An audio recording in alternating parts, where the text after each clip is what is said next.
tutazi. Haleluya. Ari ahantu mama we na papa batazi, ari ahantu abafamiliye batazi. Amen.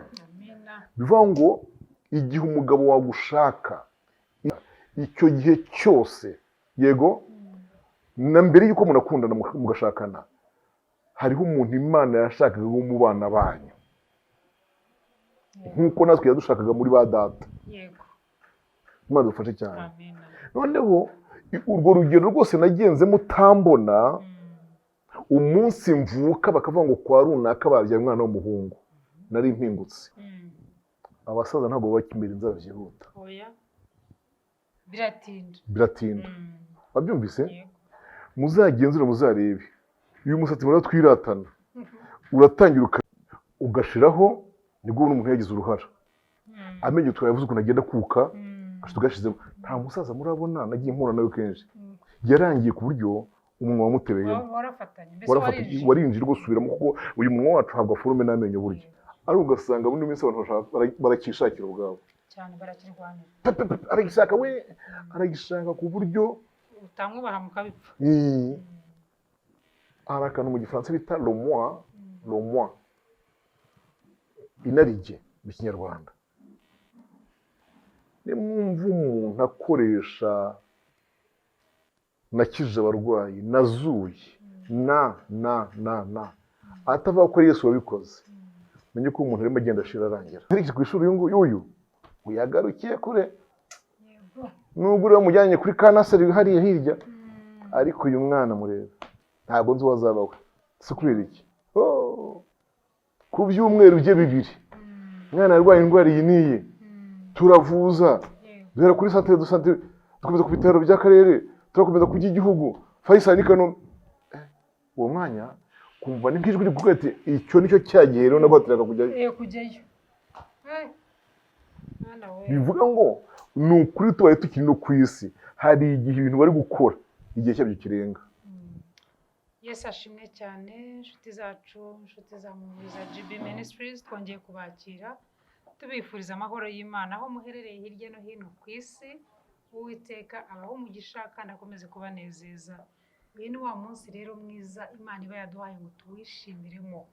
Ntukananirwe kwishimira umunsi Imana iba yaguhaye. Nubyuka ukumva uri muzima, niyo waba urwaye uko waba umeze kose, ujye wibuka yuko Imana yakuremeye umunsi wo kwishimiramo kugira ngo wumve no kugira neza kwayo. Rero turabashimira iteka uko mudukurikira kuri uyu murongo wacu wa Muhumuriza. Imana y'amahoro ibahe umugisha kandi bagirire neza, yibagure n'imiryango yanyu n'ibyanyu byose. Uko muyizera mujye muyibona kuko iraboneka. Yesu nashimwe cyane. Rero uyu munsi twongeye kugirirwa neza n'Imana yacu. Turi kumwe n'umushumba Pastor Zigirinshuti Michel. Ndabizi ko mukunda muri benshi, muramwishimira. Njya numva ngo kenshi niyo tuvuga gutya dushaka kumwakira baba ariko yacecetse agahita yakira Zigirinshuti. Umushumba mwarabimubwiye ariko mujye mwihangana tumwakire hanyuma nawe tumuhe ijambo kuko aje agahita atangira kuvuga ntabwo mwaryoherwa n'uyo mbanje nkavuga nanjye. Mushu tuguhaye ikaze. Murakoze cyane Imana ibahe umugisha. Amen. Rero uyu munsi twongeye kumutumira kugira ngo aze muri studio zacu tuganire ya magambo y'ihumure muzi mukunda, amagambo y'Imana. Ukuri muri Bibiliya hari amagambo ahumuriza agutegura kuzaba umugeni nyawe. Tumaze igihe twize ku mugeni, atubwira yuko umugeni iyo umukwe ari ku muryango cya gihe namwe murabizi abadukurikira abagore cyangwa se abakobwa, abakwe baraza bagahagarara ku muryango bategereje ngo tubabwire ngo ni ikaze. Kubera iki? Umukobwa barimo kumusiga baramudekora kugira ngo umukwe namubona amwishimire cyane. Rero natwe Kristo ibyo turimo tuvuga ibi birimo biradutegura kuzaba umugeni mwiza cyane. Rero mujye mukurikira kandi mukoreshe, ni ukuri mujye mukora sheya kuko uba ufashije abandi. Niba udashoboye kuza hano ngo ugire icyo uvuga ariko ugakora sheya, hari icyo uba ukoze gikomeye mu bwami bwa Data. Rero Imana ibahe umugisha. Reka dusenga Imana hanyuma dutangire. Data mukunzi mwiza, tuguhaye icyubahiro, turagushimiye nanone kuri Imana yacu. Twasobanukiwe kugira neza kwawe Mwami. Ibihe byose, iminsi yose, imvura igwa izuba riva, uri Imana nta gihindura ubumana bwawe. Turabigushimiye cyane rero. uyu munsi wongeye kuduha uyu mwanya kugira ngo tuganire ku ijambo ryawe. Mwuka wera turakunyize kugira ngo uze utegekere muri twe, umukozi wawe atangira kuvuga, reka Mwuka wera uyobore iri jambo rigende rigere kuri benshi bazaryumva, bunguke bumve bahagijwe nawe, kuko uzadusobanurira byinshi, uzatubwira byinshi, ibyo tuzi n'ibyo tutazi uzatwibutsa, uzatwemeza. Mwuka wera tuguhaye ikaze. Urakoze data, turakunezerewe kubisha gusenga kwacu ni mu izina rya Yesu, amen, amen. Rero nikaze mushumba kuri uyu munsi wa none. Hari ijambo rero abantu bajya bibaza, hanyuma bidutera kuba twahamagara ngo tubabaze, muze mutuganire kuko tuzi ko mufite inararibonye. Hariho umuntu wavuze ngo uyu mushumba ngo ni inzu y'ibitabo, ngo ufite ibintu byinshi muri wowe, uburyo no kubivuga ntabwo byarangira. Rero muri iyo nzu y'ibitabo, kuko habamo byinshi, ibitabo haba harimo byinshi, niyo mpamvu iyo tuguhamagaye twaguhereza teme, tuba tuzi ko uri butubwira kandi tukanyurwa, kandi kubera Mwuka wera ari muri wowe. Hanyuma hari ijambo dusanga muri Yohana 9:4 cyangwa umurongo wa 4, 9 umurongo wa 4, ibice 9 n'umurongo wa 4, hatubwira gukora hakiri kare, gukora umurimo waduhamagaye hakiri kare. Noneho umuntu akibaza, ugasanga umuntu arahamagaye ngo naza akora umurimo w'Imana, akabitinya ngo igihe ntikiragera, sibyo? Noneho hakabaho n'abari mu itorero, agategereza ngo bazamuha agatuti akakabura. Hakabaho n'uvuga ati njyewe ndategereza kugeza igihe Imana izambwirira. Umuntu agahera ku wa mbere ajya mu iteraniro, mu itorerwa, buri wa mbere mbese umwaka ugashira undi ugataha arajya gusenga, ariko ategereje ngo Imana izagira ite, izamubwire. Nyamara hano bakatubwira ngo dukwiriye gukora umurimo uba dutumye hakibona, dore bugiye kwira, kandi iyo bwije nta muntu ushobora gukora. Noneho ukibaza, uyu mukristo ugenda agasenga agataha, umwaka ugashira undi ugataha, wanamuhamagara ngo naza agira icyo avuga, ngo ino dukora umurimo w'Imana, ati reka da igihe cyanjye ntikiragera. Hanyuma tuzamenya gute ko bwije kandi bugiye bwakeye bugiye kwira, kugira ngo dukore butarira. Umwami adufashe kandi turakwakira. Reka ariko mbanze mvugeho gatoya.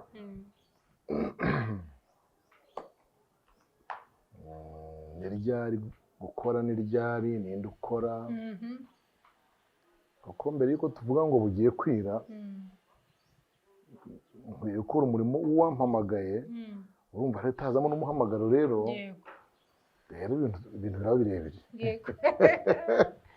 Ikiganiro kiraba kirekire rwose.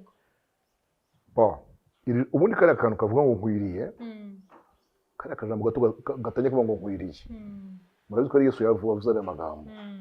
Ariya magambo yayavuze urya munsi aho muri impumyi. Iryo jambo ngo nkwiriye burya ririmo 3. Nkwiriye, birankwiriye, irimo fo mu Gifaransa. Ririya jambo ngo nkwiriye ubwaryo ririmo 3. Emo nkurikire. Irya mbere ni nkiri uwo ndiwe. Irya kabiri nkiri muri uyu mwanya. Irya gatatu ngifite ubu buryo. Yego. Bivuga ngo mushiki wanjye Goreti, yego, Umulisa, Emmanuel, Michel Zigirinshuti, hariho ibintu bigukwiriye gukora ukiri uriwe, ukiri muri uwo mwanya, ugifite ubwo buryo. Ntushobora guha abantu serivisi nziza utakiri mu biro bitanga. Bivuga ngo Yesu yashaka kuvuga ngo ibi bintu nkwiriye kubikora nkiri uwo ndiwe hano, nkiraha, gifite n'ubu buryo. Yego. Bivuga ngo igihe kigiye kuzagera, hari igihe kizabaho, ne kuba nkiri uwo ndi uyu, ne kuba nkiri aha, ne kuba ntagifite ubu buryo. Biratangaje, biratangaje. Ari nayo mpamvu mujya mwumva mu magambo yagiye avuga, hari avuga ngo ibi mbabwiye ntimuri bubyumve ubu, cyokora muzabyumva mvuye aha. Ntimwabyizera ubu, muzabyizera ntagihari. ibi bintu tubivane kuri Yesu kuko niga teolojiya iki kintu kitwigishije kumenya gukura ibintu muri epoque muri icyo gihe byavugwagamo no kubikura kuwo byavugwaga cyangwa bivuzeho ukabishyira uyu munsi actualisation. Nitubivana kuri Yesu turasanga havuga ngo we Michel ukwiriye nkwiriye gukora uyu murimo w'uwantumye uwampamagaye nkiri uwo ndiwe nkiri aho ndaha gifite n'ubu buryo kuko hari igihe kizagera soit mbe nduwo nduyu ariko nta buryo mfite ou bien ngira uburyo ntafite ntarikiri kuri position iyi position hari igihe nzayivaho. Ibyo bintu byose mbese hari ibintu buri gihe umuntu yicuza ko atakoze mu gihe cyawe. Abantu bize barabizi kuko nanjye biri mu bintu mpora nicuza imbabazi. Hari ibyo tuticuza kubera ko nta ruhare twabigizemo ngo bibe uko twabyabaye, ariko noneho nk'ibyabaye bagizemo uruhare ari ikibazo. Hari icyo bita mu Gifaransa année blanche, umwaka mbese wakubereye impfabusa. Mu mateka y'umuntu bene uwo mwaka umugarukamo kenshi. Ntabwo ushaka kumwibagirwa. Kuko ushaka kwiga umwaka wicaye bita gususpenda, guhagarika amasomo. Cyane cyane ko nabwiraga iyo byaguturutseho. Yesu rero yavugaga ijambo kuko position yari ariho, ndavuga umwanya yari ariho, akiri uwo ari we nk'umuvugabutumwa Yesu data yatumye, agifite ubwo uburyo ndavuga tere, yari akwiriye gukora uyu murimo. Asubiramo hepfo aravuga ngo hakiri ku manywa sasa. Hakiri ku manywa rero. Aya manywa afite icyo avuga ku buzima bwanjye nawe. Mwese abaduteze amatwi iri jambo amanywa. Day cyangwa se la journée mu Gifaransa. Burya manywa afite icyo asobanura mu mvugo y'umwuka. Asobanura ukiri muzima. Ubuzima bw'umuntu buriya umuntu yaremwe uburyo ashira. Kangoje iryo jambo kandi nabigambiriye ukimara kuba mateme. Nabigambiriye kuri bukoresha iryo jambo cyo gushira. Umuntu aremye uburyo ashira. Matière zimuremye zirashira. Ni matière zishira. Ntiwamenya ngo zishira azikonsomye gute? Ariko zirashira, zirasaza, zimarwa n'iki? Umubwiriza igice cya 12 havuga ko imbaraga ze zishira, amenyo yashira, kumva kurashira, apeti irashira, gukunda ibintu kurashira, nawe ugarashira. So umubwiriza 12. Umubwiriza 12 umurongo uhere ku murongo wa mbere tugera ku murongo wa 5 turaba tumaze kumva icyo dushaka kuvuga. Umubwiriza igice cya 12 umurongo wa mbere kugera kwa 5.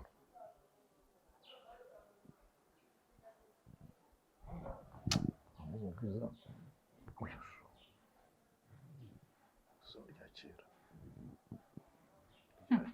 isezerano rya kera.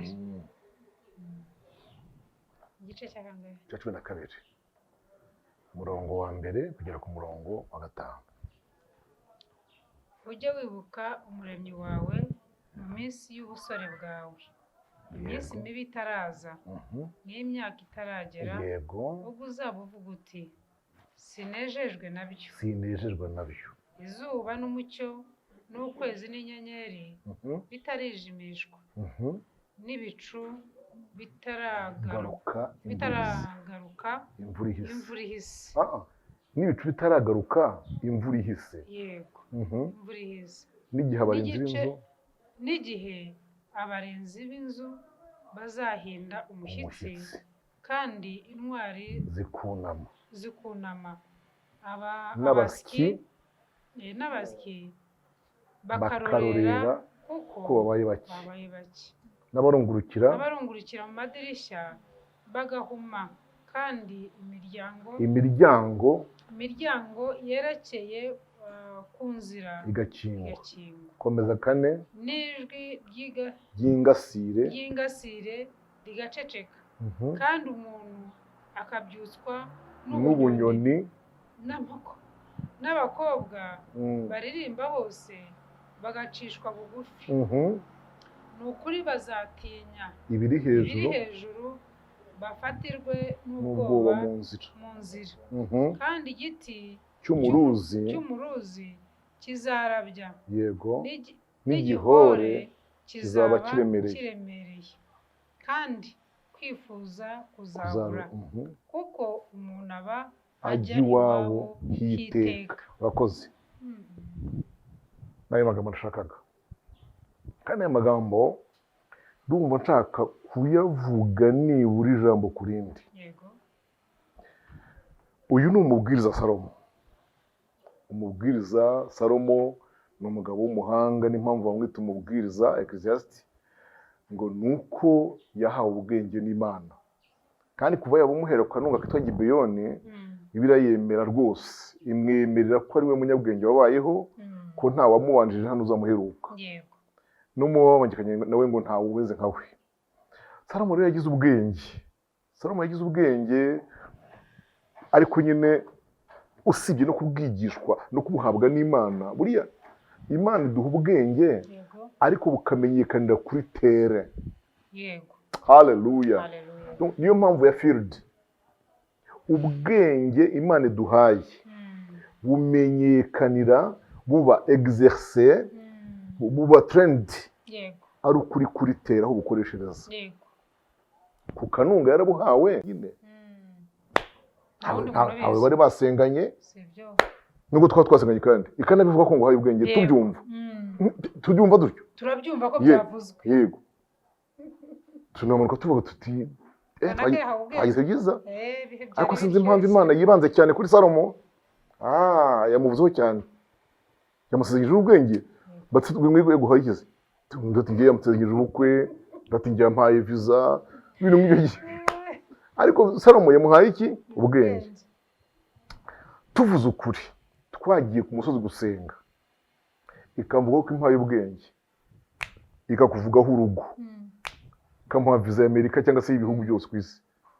Yego, uzi ko ngewe yahaye ubwenge, abantu bavuga bati ntacyo yazanyeho. Yego, ubwenge se ninde utabufite? Uwo ni umurato. Ubwo nubwo yamuvuze gusa ubwenge bwonyine. Ubwenge se ubundi mbere hose Salomo yajyagaye. Ubundi se nakora ibitwa. Ahubwo se mbere ntiyakoraga. Yaratunze abagore bangahe? Ubundi ni yarafite n'abana bari. Ubwenge nibyo sezerano muhaye gusa ibyo nyine. Bati ariko Mana we. Noneho ariko ahangaha abantu bari muri comment nyinshi zo kumuvugaho bibagiwe akantu kajeho nyuma kavuga ngo mbuguhanye n'ibindi. Haleluya. Ako ntabwo bakumvise mushuka. Ntabwo bakumvise n'ibindi. Kuko urumva kandi Imana yarakavuze. Yego. Ariko abantu twasenganye bamanutse ko batagaye agaciro. Yego. Ubwenge. Yego, ubwenge nicyo bafashe. Kandi na bimwe bo bahawe nabyo birimo. Ibyo gutangaza za visa zirimo hariya. Babana barimo n'umugore n'umugabo. Urugo, ifamu birimo hariya. Yego. Mbiguhanye n'ibindi byose utasaye. Sinjye mashimwe. Nguyu rero wavuze aya magambo. Reka nongere muvuge ikindi kintu. Uyu mugabo mureba Salomo niwe wanditse ibitabo 3. Ikindirimbo za Salomo n'ikimigani n'icyumubwiriza. Kandi iki cyumubwiriza dusoma gusoma icyo cyabaye igitabo cya 3 gisoza. Iki rero nicyo yavugiyemo amagambo akomeye y'ubwenge. Aravuga ati maze rero mbagira inama mwabana b'abahungu mwe, jya wibuka umuremyi wawe mu minsi nk'iy'ubusore. Ibyo umukorera ubu ukiri umusore. Niba umubyinira, umutambira, umutura amaturo, uvuga ubutumwa, bikora ubu. Ndi ku ijambo ry'uko umuntu ashira. Umuntu aremye mu buryo ashira. Ibyo ukora byose wa musore we, ishimira ubusore bwawe, bunezerwa ariko ukorera Yesu, ukorera Imana. Kandi ubikore uzirikana ko imbere hari iminsi mibi, iminsi mibi itaraza n'imyaka itaragera ubwo uzaba uvuga uti sinejejwe nabyo. Maze avuga ya magambo rero nifuje kuvugaho akantu kandi. Umurongo wa 2, izuba n'umucyo n'ukwezi n'inyenyeri bitarijimishwa. Donc ibintu byose bine bitanga umucyo, izuba, ukwezi, inyenyeri n'umucyo ubwabo bitarijimishwa. Uku kwijima kwa biriya bintu byose twabyumvise, byose birahura n'ikintu cyitwa amaso no guhuma.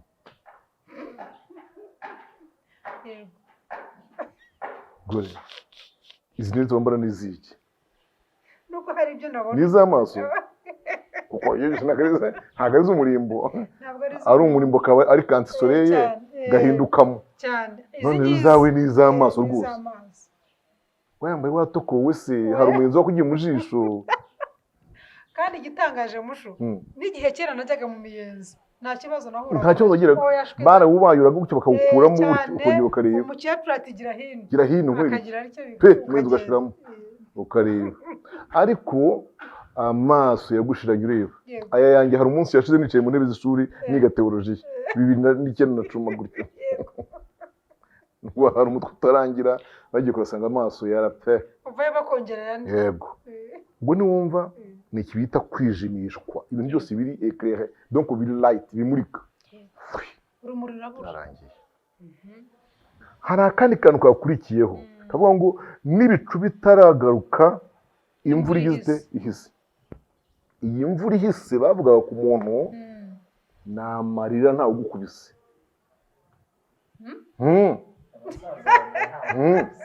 Umusaza ashobora kuja gutya ukabona ibintu by'ibirya biraje, ntawe umukubise, nta gahinda afite, ugasanga amarira arashotse arayihanaguye. Nta basaza murabona barira n'inkonda nazo ziratakara, babyumvise. Umva n'ikindi, bya bicu bavuze hari rero noneho ni ibintu biba muri mu maso, ugasanga imboni y'ijisho ntikiri umukara, iriho ibintu by'ibuka, nta mashaza afite. Ariko mu byo kumva ngo bagiye kuryoza ngo kuri kuba nibyo bita ibicu muri we. Nizi imvura ihise ni igihe abarinzi b'inzu 3 bazahinda umushyitsi kandi intwari zikunama. Reka mvuge abarinzi. Ni ikintu gitagenda ku umuntu w'umugabo yarahagararaga ku rugo rwo akaba yarurinda n'ikintu gikomeye akabyuka, ariko akagera mu myaka ikintu kivugira hanze no guhamagara ati yemwe bamwari ibyo kintu bikamunanira, ukaba wamusanga hanyuma agaterura. Abarinzi bazahinda umushyitsi. Hepfo avuga intwari, kunama kw'intwari ni uguhita ibitugu burya. Kunama kw'intwari ni uguhita ibitugu. Abasyi rero bakarorera kuko babaye bake, ayo n'amenyo. Twabyumvise, aya n'amenyo bavuga hano kuko babaye bake. Atangira kukama bwene, hakurikiraho ay'imbere, ibijigo bikaba bishizeyo, ugasanga n'udushyimbo bagomba kutumusekurira mu isekuru. Kandi imbere yaryaga n'ibidahiye n'imyumbati yarahekenye n'ibisheke, igisheke akagikongorera kugira agikongoza umuhoro. Yego, gakiye. Ariko ubu ngubu abasyi yararangiye. Ngeze ahantu havuga ngo abasyi bakaroka babaye bake, n'abarungurukira mu madirishya bagahuma, kandi imiryango yerekeye ku nzira igakingwa. Ahangaha rero ni amazuru n'umunwa. Imiryango yerekeye hehe? N'abarungurukira mu madirishya. Yego, yego. Kandi imiryango yerekeye igakingwa, nta kibazo kugira icyo atamira. Kwasama bikaba ikibazo, ugasanga bagomba kujya gutya bigize rwose ngo bamushyire mu kiko bamushyira. Uzi umuntu w'umugabo wihaye kugira ngo bagombye kumwasamura ngo bashyiraho akantu. Ijwi ry'ingasire sasa, iyi ni digestion igashira, ntaba kibasha, igifu cye ntikigogore, igogora ntiribeho. Nibyo bita ijwi ry'ingasire. rigaceceka, umuntu akabyutswa n'ubunyoni. Aha ni ukubura ibitotsi, ku buryo inyoni zigenda zivuga gikanuye. Nicyo bisobanura burya. Wibuke ko hari abantu batamenya n'igihe zavugiye inyoni. basinziriye pe bakagenda guhamagara ko mwumva ko inyoni zavuze. Ariko ibaza ko ngiye buri gihe zivuga numva uri maso atari ko ugiye gusenga. Reka nta musengesho ndimo, ahubwo nibwo nta mpabwa wenda inyigisho, nibwo mpabwa ateme, nibwo mpabwa ubutumwa. Ariko urumva ko nyine icyo kintu kibaho cyo kumva ubunyoni, ugakurikira umuseke wose uko watambitse, uko inyoni zavuze. Nazo burya ntabwo zivugira rimwe n'iyo yayo, tuzabivuga ikindi gihe. Hanyuma abakobwa baririmba bose bagacishwa bugufi. Nubwo yaba yarayoboye korari azi amajwi yose, buri uyu musaza uvuze ngo naririmbe yabigoreka. Kandi yarayoboye korari, yarabaye korari runaka, yari umuhimbyi n'umuhanzi, aho ukamushakamo ibyo kuririmba ukaribura. Ni ukuri gatanu ngezeho, ni ukuri bazatinya ibiri hejuru, bafatirwe n'ubwoba mu nzira, kandi igiti cy'umuruzi kizarabya. Uwo ni wa muntu urimo gushira. Igiti cy'umuruzi kizarabya, n'igihore kizaba kireme. Igihore urakizi?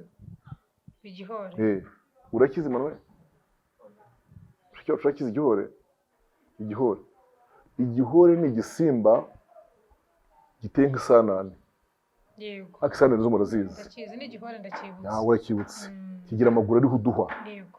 Amaguru yacyo iyo yafasheho wumva kiguhanda. Kiraguhanda. Ikindi kikiranga kigira umunwa usongoye, urabyumva? Kikagira amaso manini ariko y'umukara. Kigira ijisho. Yego. Ariko nubwo wumva kimeze gutyo, ntikijya kiremera, nta biro kigira. Yibaze rero ko uyu musaza azagira igihe igihore kimuremereye kugiterura.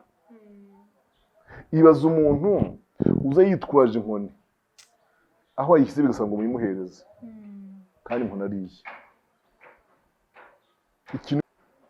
Igihore kizaba kiremereye, kandi kwifuza kuzabura nabivuze ntangira. Ibi byose by'ibyifuzo, desire, mu wabene nta cyifuzo aba gifite. Cyifuzo cy'ibyo kurya, cyifuzo cy'ibyo kunywa, agafilime keza, ntuza yasohotse episode wapi, ni radio ni muceceka ahubwo nta mupira va ku mupira murasakuza. Yego. Urako mwacecetse mwabana, nta kumenya ngo hariho ligue y'ibiteguye nibi ikipe zabo ibyo nta bese biramumena amatwi. Ni ibintu yarenze,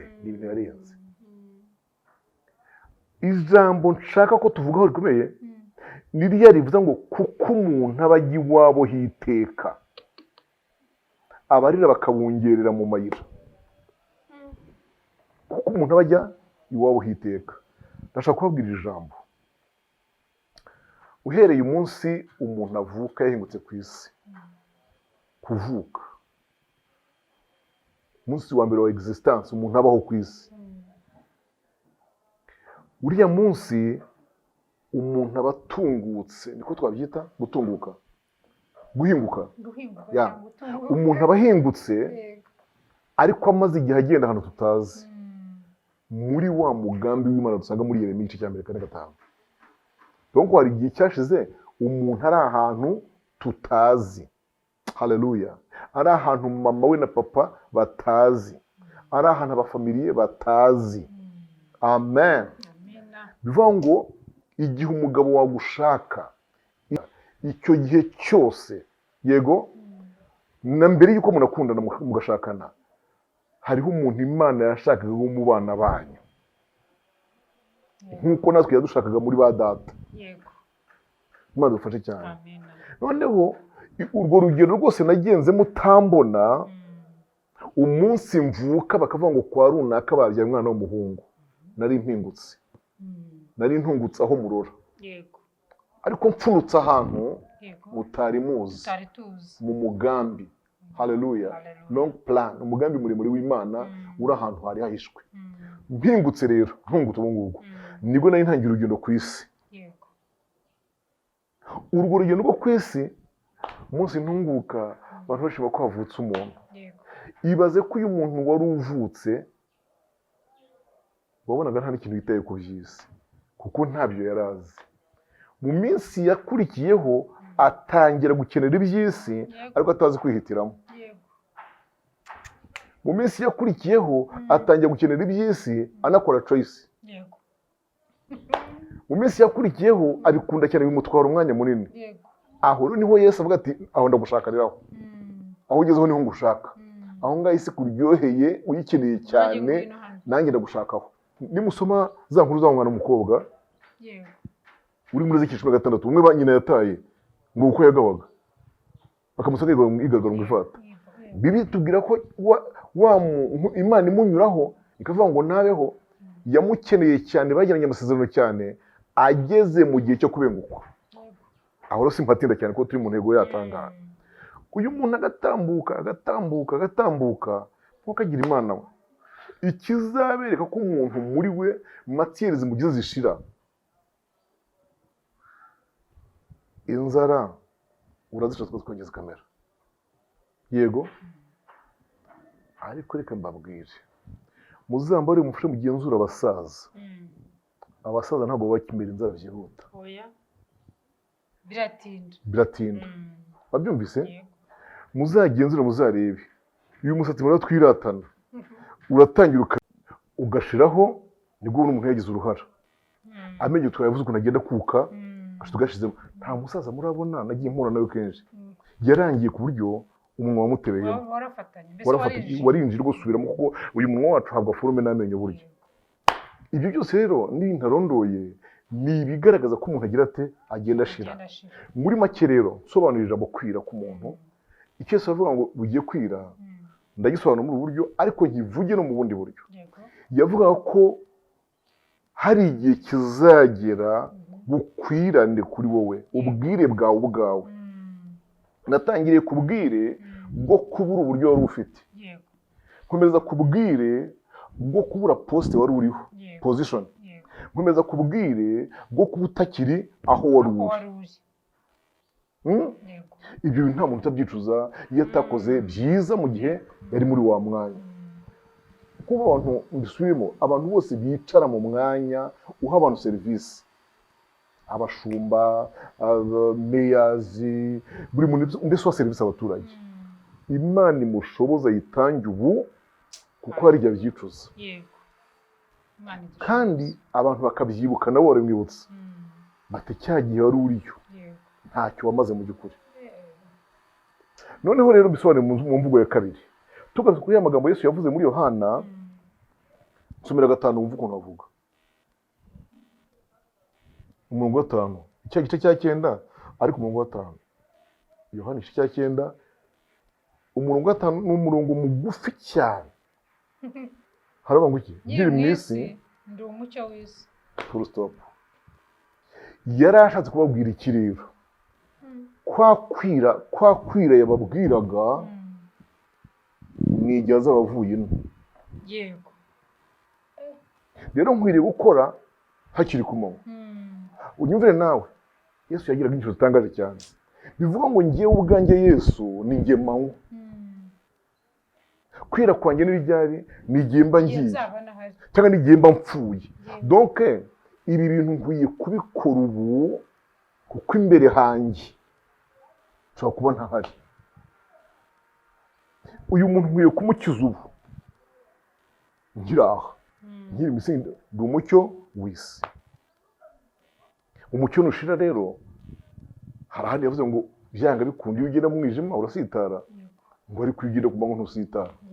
Ariko nkiri ku isi ndi umucyo w'isi kandi ku mucyo nicyo gihe cyo kujya gute cyo gukora.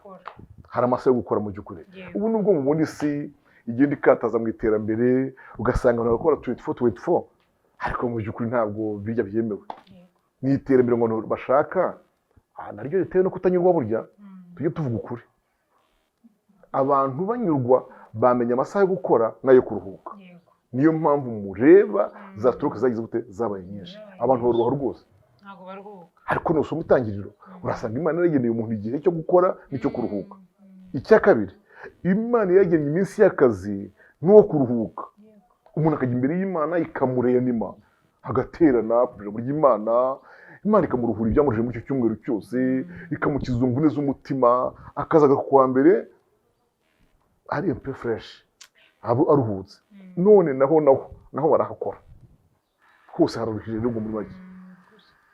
Ariko Yesu aragira ati ku mucyo niyo masaha yo gukora nibwira bizaba byarangiye. Reka nsoze ku magambo muri Yesaya 57 yansomere Yesaya 57 twumva uko avuga umurongo wa mbere.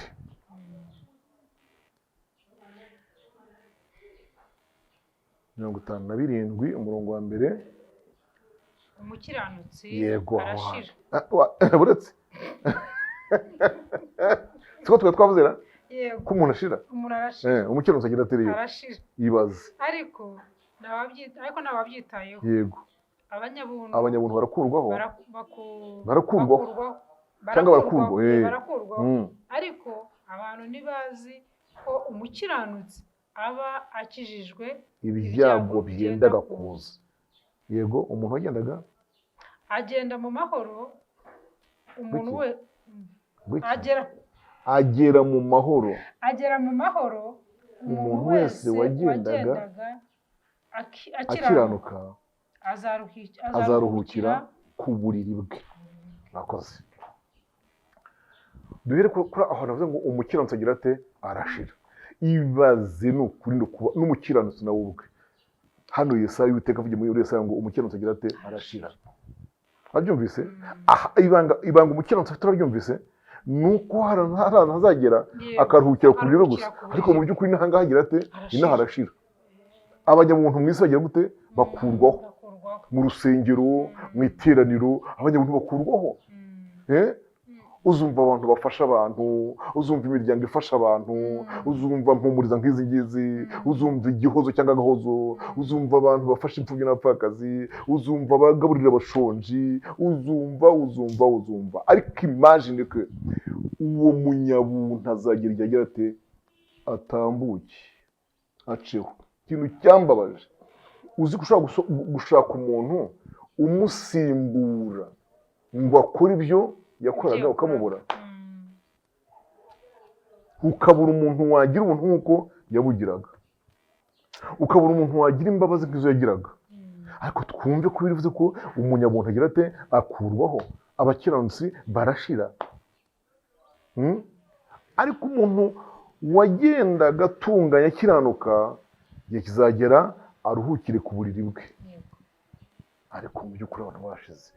Abanyamuntu barakurwaho ariko ngo nta muntu ubyitayeho, ntawe ubimenya. Bashiki banjye bere data muteze muri Imana, ni mwibuke abantu bamaze kudutambuka mu maso bacaho. Ababaye ba marine b'abantu benshi, ababaye ba pera b'abantu benshi, abashingiye imfubyi nyinshi. Yego, abagaburiraga bashonje cyane, abazimaniraga abashyitsi cyane, ugasanga baratambutse bavuyeho.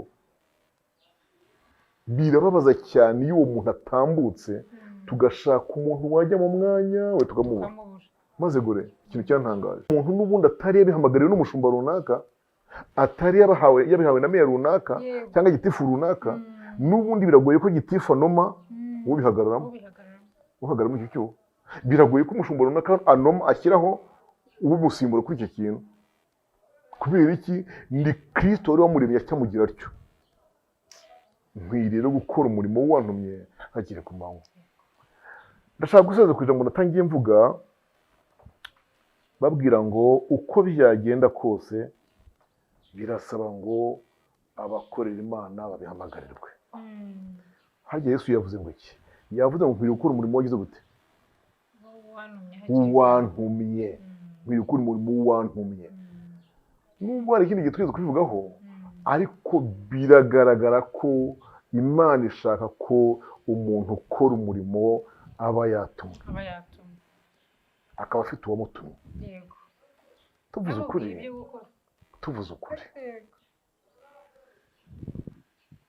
mpagurutse nkagera ahantu, yego, ibintu mbabwira ko nabivanyeye. Muzagenze muzarebe umuyobozi wese wasuye abaturage ku rwego rwe baganira abaturage, avuga ko turi mu murongo yego w'umukuru w'igihugu, sibyo? Kubera iki? Buri muntu arakora ameze nk'uri mu butumwa bwe, nubwo ataba yamutumye direct, bikaba ari indirect, ariko ni mu murongo w'umuntu udutuma. N'uyu murimo w'Imana nawo rero turimo murimo dukora dutumwe na nyirawo. Biratangaje rero kumva Yesu twese tugira ikirenge mu cye agira ati nkwiriye gukora umurimo w'uwantumye. Hirya hari ugasanga aravuze ati niyo nkora ibyo nkora simba nishakira icyubahiro, mba ngishakira uwantumye. Siko yavuze? Ari ugasanga bundi minsi abantu barakishakira ubwabo cyane, barakirwanira, aragishaka we, aragishaka ku buryo utamwubaha mukabipfa. Hari akantu mu gifaransa bita le moi, inarijye mu kinyarwanda. Nimwumva umuntu akoresha nakije abarwayi, nazuye,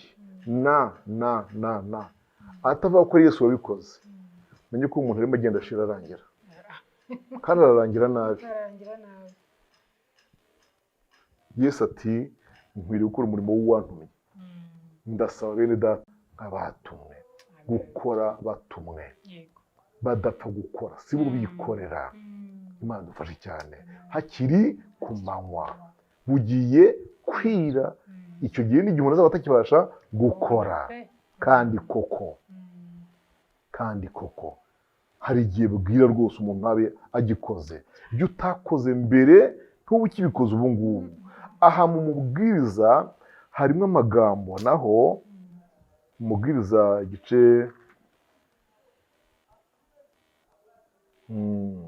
cya 9 umurongo wa 10, umubwiriza 9 umurongo wa 10, tuwusome, tuwusorezeho, tuwusengeremo. Umurimo wawe wose werekejeho amaboko yawe, uwukorana iki? Umwete. Kuki? Kuko ikuzimu aho uzajya nta mirimo, nta n'imigambi uzahabona, habe no kumenya cyangwa ubwenge. Donc kandi igitangaje, usibye kuba twiringiye umuzuko, kuko Pawulo cyakuri navuze tuva ubwo yazuye Yesu yamuzuye, twiringiye ko natwe tuzatuzura. Ariko mu by'ukuri hatabaye umuzuko, umuntu agiye burundu cyane. Ese ni akantu k'agahenge twiyumvamo kuko hari umuzuko, ariko ubaye utariho, umubwiriza agira ati mva umurimo wose werekezaho amaboko yawe, ukorana iki? Umwete. Kuko ikuzimu aho uzajya nta migambi ibiyo, nta mirimo, nta bikorwa, nta kumenya Uwiteka, nta bwenge. Iki kintu cyo gushyira umwete ku murimo werekejeho amaboko, abantu sinzi ko bakizi neza. Uzi kugambirira kujya gusura umubyeyi wabyaye, ukabigambira ariko kiriri n'umwana atarata inkundi, ukazabona umwana ajya ku ishuri. Ndabizi cyane. Nyina mutwaye ku ishuri mu gitondo. Igitangaje, iyo uganiye n'uyu mubyeyi ujyanye umwana ku ishuri, mukaganira ariko byimbitse, hari igihe usanga cyagiye wari kujyayo cyari gikenewe koko.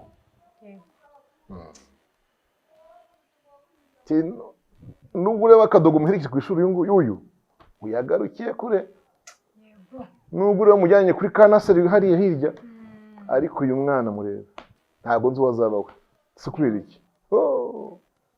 Ku byumweru bye 2 umwana yarwaye indwara iyi niye, turavuza duhera kuri santere de santé, dukomeza ku bitaro by'akarere, turakomeza ku by'igihugu, Faisal ni Kanombe. Uwo mwanya kumva ni nk'ijwi rikuvuga ati icyo nicyo cyagihe rero nabatiraga kujyayo. Bivuga ngo ni ukuri tubaye tukiri no ku isi, hari igihe ibintu bari gukora igihe cyabyo kirenga. Ntabwo nzi igihe uzabizanira niba bizagira akahe kamaro, wenda bizakamara, ariko igihe byari gukoreshwa cyari kiriya. Cyari cyakindi. Amen. Aho murahumvise neza? Turahumvise. Hari igihe umushonje atanga ubuhamya, ndavuga iyo amaze guhabwa ari kuharaje akabunda Imana arinde amateka. akajya mu iteraniro, yemwe haleluya haleluya, shyiramo iz'umurambararo takore ko mutazamurara, akabazamura. hari icyo Uwiteka yamara kubazamura tumva mwazamuka mutazamuka, njye hari icyo Uwiteka yakoze kandi zihariho ntera, mfite impamvu yazo. Bati kubera iki rero? Ntimundebe ngana gutya, hari igihe nari umushushwe, ntimuterere duhaze, hari igihe zari satanye n'umugongo. Yabaho ubuhamya, uyu arashonje arimo atanga ubuhamya, avuga ukuri maze icyumweru cyose iminsi 17 atarashyingwa no kuziko. Usanga muri iyo myaka wigize wumva uri kubwira kugira ikintu ujyanayo.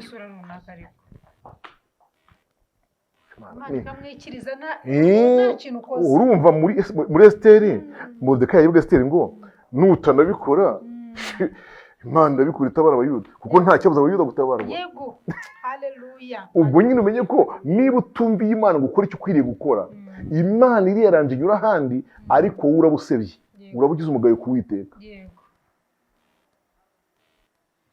Ni ikintu kibabaje. Reka twumvire. Twumvire dukora icyo gukora hakiri ku manywa. Amanywa yacu afite ibintu byinshi asobanura.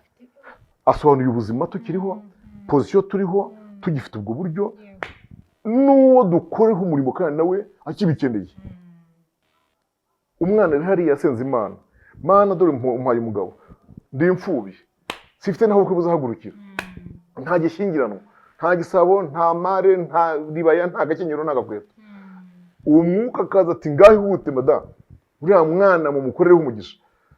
Kabaho ndacyabisengera, Mwami Imana ndi kugisha inama, ririya jwi ryaguturutseho Yesu ryo kuba twafasha uriya mwana. Ariko iyo abantu babaza Imana gutyo, baba bibwira ko Satani yaza gusabira umuntu inkunga. Satani yatangiye kwitwigisha kugira ubuntu, ubwo yaba ari makizwa nawe niyo yayo, wenda yaba ari kugica. Ubwo urajya kugisha inama Uwiteka ngo umubaze ko Satani ndo kurafatirwa rivuga ubuntu ukarigira iryande rya Satani. Agira ubuntu se Satani? Ayi. Icyo cyose ni urupfu. Nta muntu adufitiye rero. Yesu adufashe cyane. Umwana yasenze kandi mbamenyeshe ko icyifuzo cyose kiri mu isi umuntu asengera nikijya gusubizwa, ntabwo Imana izaza n'amaguru.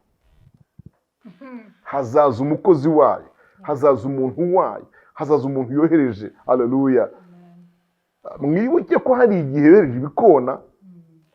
Reka tureze aho ngaho ariko. Igihe yohereza ibikona kuri Eliya. Burya muzi impamvu mbese muri Eliya. Burya ngo Imana yari bitewe nuko Eliya ubwe yavuze ko abantu bashize, abantu bashize. N'abantu bahari. None navuga ati uyu muntu uvuze ko nta bantu basigaye, ntabwo ndi butuma umuntu kandi umwisiga. Mwireke ko n'abantu batagihari nakora. Abyumvise? Ariko agatima karatangiye kugaruka. Avuga ati buryo bwose rata. Yari maze kumubwira ngo gatatu ko gifite abantu. Hari n'ibihumbi. Yibikiye. Nibwo ati rero nyuma ya Kereti na Kidironi. Fata inzira ugende werekeza Zarefati y'Abasidoni, niho hari umupfakazi negetse kugutunga. Ubu noneho yatangiye gukoresha abantu. Yego. Ariko none ikoresheje abantu tutiringira ko bagira ibintu icyo kibazo. Ibaza umuntu umugabo nkanjye. Kohereza ku mupfakazi. N'abakeneye umufasha. Njye niyo ngize impamvu ituma musura. Mba numva nshaka kugenda ntazunguza amaboko. Uzi kugera mu rugo rw'umupfakazi ukamunywera isukari ugataha utura umubiri. Aya. Bibiliya ivuga ngo mwari ingo z'abapfakazi, dore byanditsemo hano. Ubwo rero kora umurimo hakiri ku manywa, kandi amanywa twayasobanura bihagije. Imana ibambere umugisha. Amen. Izina rya Yesu Umwami wacu. Haleluya. Ndafashijwe mushuka. Imana igomba.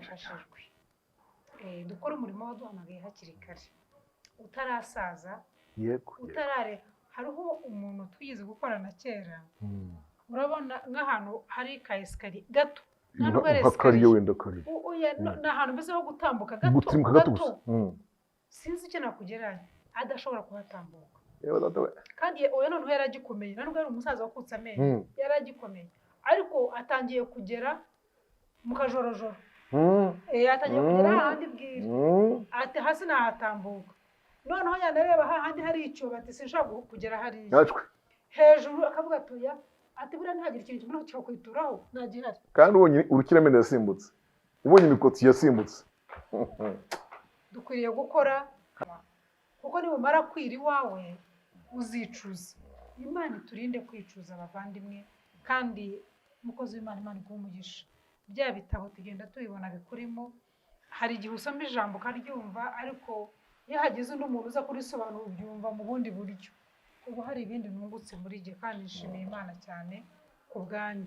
Rero tugana ku musozo turagira ngo umushumba adusengere, asengere abadukurikira kugira ngo dusobanukirwe igihe tugomba gukora, kandi dusobanukirwe n'uwagutumye uwo ari we. Menya uwagutumye kuko nta muntu ugutuma ngo ugende gutyo, aragutuma akaguhereza na mesaje utwara. Rero iyo mesaje wahawe akanishingira n'urwo rugendo. Yego. Rero sobanukirwa mesaje ufite, haguruke ukore hakiri ku manywa. Nibumara kwira uzaba utuma uhamagara umwana, abana bagiye gukina, sibyo? Nta mwana uhari, barimo barakina agapira, urahamagara n'ijwi nirigenda. Rero muvandimwe, reka dukore hakiri kare. Imana ibahe umugisha.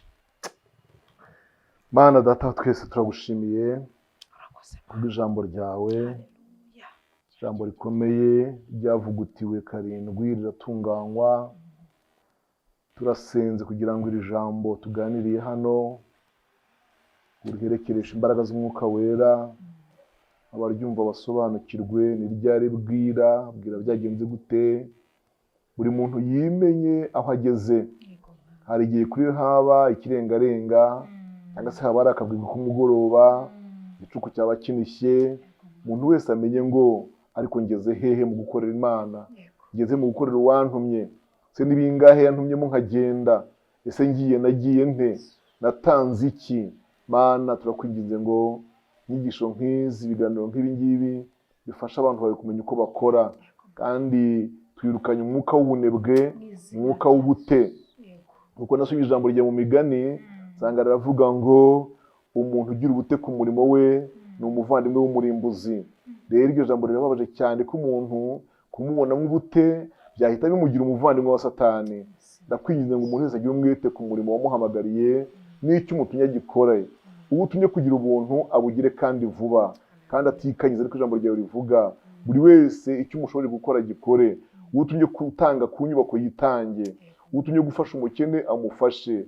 Buri kintu cyose utumye umuntu umuhe kugikorana umwete, kuko ikuzimu aho abantu bajya nta mirimo ibayo, nta migambi, nta bikorwa. Ndagushimiye Mana, ngaho dufashe twiteho ibihe byacu dusigaje kurama mu isi, tutazi uko bingana, tuzabigendanemo nawe kandi dukora ibyo ushaka, mu izina rya Kristo Yesu umwami wacu. Amen. Amen.